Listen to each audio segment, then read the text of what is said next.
আমি সাধারণত বিদেশের গল্প বলি না, কিন্তু এই ঘটনাটা যখন প্রথমবার পড়লাম, রাত তখন প্রায় 2টা। পড়া শেষ করে উঠে লাইট জ্বাললাম। ঘুম আর হয়নি সেই রাতে। আপনারাও আজ রাতে ঠিকমতো ঘুমাতে পারবেন কিনা জানি না। 1952 সাল, রোমানিয়া। কার্তা নামের একটা ছোট্ট গ্রাম। গ্রামের মাঝখানে একটা পুরনো মঠ। গ্রামের মানুষ সেই মঠের দিকে তাকাতো না, দিনের বেলাতেও না। সন্ধ্যার পরে তো প্রশ্নই নেই। জিজ্ঞেস করলে বলতো, ওই দিকে যেও না। কেন জিজ্ঞেস করলে চুপ করে থাকতো, অথবা শুধু বলতো, ওই মঠে ঈশ্বর নেই। কেউ এই কথার মানে বুঝতো না, সেই রাতের আগে পর্যন্ত। রাত তখন অনেক গভীর। মঠের ভেতরে দুজন সন্ন্যাসিনী হাঁটছেন। একজনের হাতে একটা পুরনো চাবি, অন্যজনের হাতে একটা মোমবাতি। কাঁপছে মোমের শিখা, অথবা কাঁপছে হাত, বোঝা যাচ্ছে না। তারা থামলেন একটা বন্ধ দরজার সামনে। দরজার উপরে লাতিন ভাষায় কিছু লেখা, গড এন্ডস হিয়ার। ঈশ্বরের শক্তি এখানেই শেষ। চাবিওয়ালা সন্ন্যাসিনী পেছনে তাকালেন। তার চোখে জল, কিন্তু ভয় নেই, যেন মনস্থির করে ফেলেছেন অনেক আগেই। ফিস ফিস করে বললেন, আজ রাতে আমাদের নিজেদের বলিদান দিতে হবে, না হলে সে সবাইকে একে একে মেরে ফেলবে। অন্যজন বললেন, কিন্তু আমরা কি সত্যিই এটা করতে পারবো? উত্তর এলো না। চাবি দিয়ে দরজা খুলে প্রথমজন ভেতরে ঢুকলেন। দ্বিতীয়জন বাইরে দাঁড়িয়ে প্রার্থনা করতে লাগলেন, কাঁপা কাঁপা গলায়। ভেতর থেকে কোনো শব্দ নেই, কোনো নড়াচড়া নেই, শুধু অন্ধকার।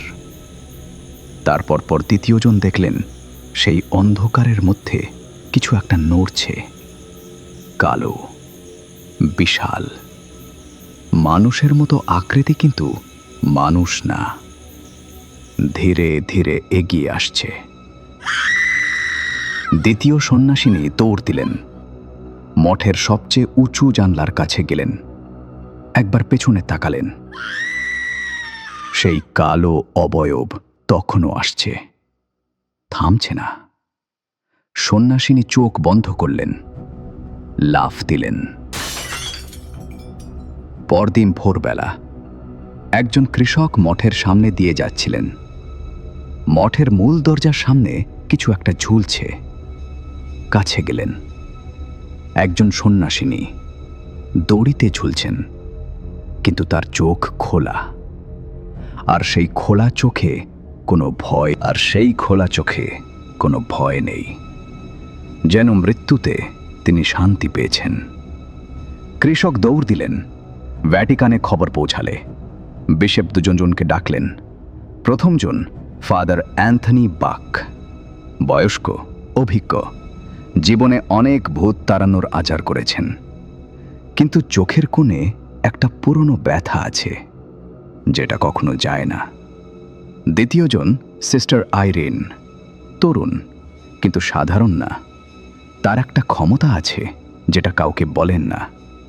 তিনি অদৃশ্য জিনিস দেখতে পান, বিপদ আসার আগেই টের পান, আর মাঝে মধ্যে এমন মানুষের সাথে কথা বলেন যারা আসলে বেঁচে নেই। বিশপ বললেন, কার্তা মঠে কি ঘটছে সেটা জানতে হবে। দুজন রওনা দিলেন। কার্তায় পৌঁছালেন সন্ধ্যায়। মঠের পাশের অতিথিশালায় উঠলেন। ফাদার বাক ক্লান্ত ছিলেন, শুয়ে পড়লেন। রাত গভীর হল। হঠাৎ কিছু একটা টের পেলেন। ঘরের কোণে কেউ দাঁড়িয়ে আছে। উঠে বসলেন।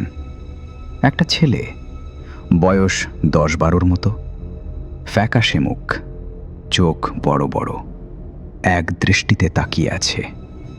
ফাদার বাকের বুকটা ধক করে উঠল। ড্যানিয়েল! এই ছেলেকে তিনি চেনেন। বছর কয়েক আগে ফ্রান্সের লিওতে একটা চার্চে এই ছেলের উপর থেকে ভূত তাড়ানোর আচার করেছিলেন। ভেতরে থাকা আত্মা এত শক্তিশালী ছিল যে আচারের সময় শরীর আর সহ্য করতে পারেনি। ড্যানিয়েল মারা গিয়েছিল। সেই ছেলে এখন তার সামনে। ফাদার বাক এগিয়ে গেলেন। ছেলেটা দৌড় দিল। ফাদার বাক পিছু নিলেন। মঠের পেছনের কবরখানায় এসে থামল ছেলেটা। ফাদার বাক কাছে গেলেন। তখনই ছেলেটার মুখ খুলে গেল। মুখের ভেতর থেকে একটা বড় সাপ বেরিয়ে এলো, সরাসরি ফাদার বাকের দিকে। ফাদার বাক পেছনে সরতে গিয়ে একটা খোলা কফিনে পড়ে গেলেন।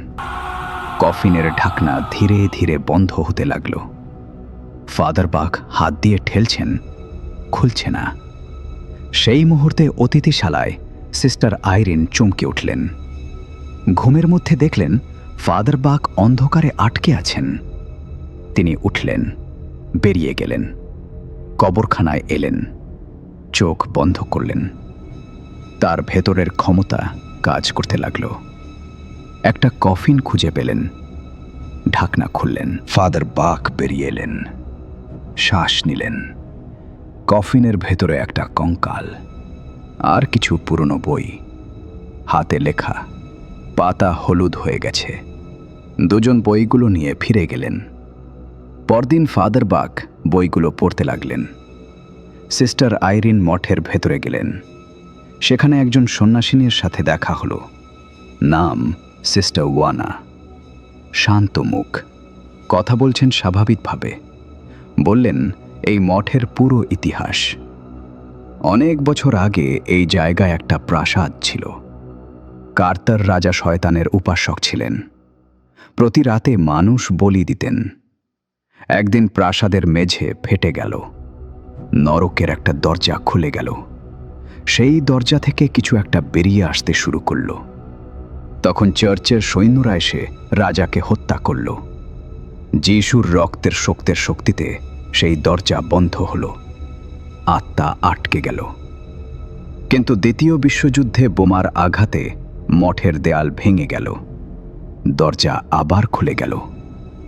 সিস্টার আইরিন জিজ্ঞেস করলেন, এখন মঠে কতজন সন্ন্যাসিনী আছেন? সিস্টার ওয়ানা হাসলেন, কিন্তু চোখ হাসল না। বললেন, যতজন থাকার কথা। এদিকে ফাদার বাক বইয়ে সব পড়লেন। সেই আত্মার নাম ভ্যালাক। বিষধর সাপের শক্তিতে পরিপূর্ণ। যে কোনো মানুষের রূপ নিতে পারে, কথা বলতে পারে, হাসতে পারে। এমনভাবে মিশে যায় বোঝার উপায় নেই। গত রাতে সে ড্যানিয়েলের রূপ নিয়েছিল। ফাদার বাক বইয়ের পাতা উল্টাতে লাগলেন। তারপর এক জায়গায় থামলেন। লেখা আছে, ভ্যালাক মৃতের রূপও নিতে পারে।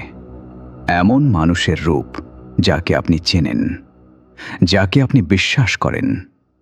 সে সেই রূপ ধরে কথা বলবে, হাসবে এবং সঠিক মুহূর্তে আঘাত করবে। ফাদার বাক উঠলেন, দৌড়ালেন সিস্টার আইরিনকে খুঁজতে। এলেন। দুজন মিলে মূল হলে ফিরে এলেন। সেখানে একটা সন্ন্যাসিনী মেঝেতে শুয়ে আছেন।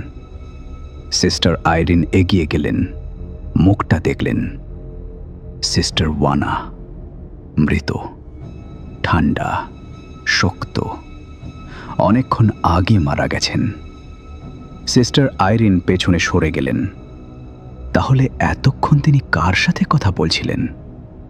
সেই মুহূর্তে মৃত সিস্টার ওয়ানার শরীর নড়ে উঠল। ধীরে ধীরে উঠে বসল, মাথা তুলল, সিস্টার আইরিনের দিকে তাকালো, হাসল। সেই হাসিটা মানুষের না। ফাদার বাক দ্রুত এগিয়ে গেলেন, ক্রুশ ধরলেন, মন্ত্র পড়তে শুরু করলেন। সিস্টার ওয়ানার শরীর কাঁপতে লাগলো। তারপর আগুন ধরে গেল। একটা ভয়ঙ্কর চিৎকার, তারপর ছাই। দুজন দাঁড়িয়ে আছেন, শ্বাস নিচ্ছেন।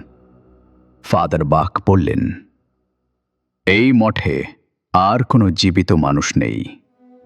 ভ্যালাক সবাইকে মেরে ফেলেছে। সিস্টার আইরিন চোখ বন্ধ করলেন।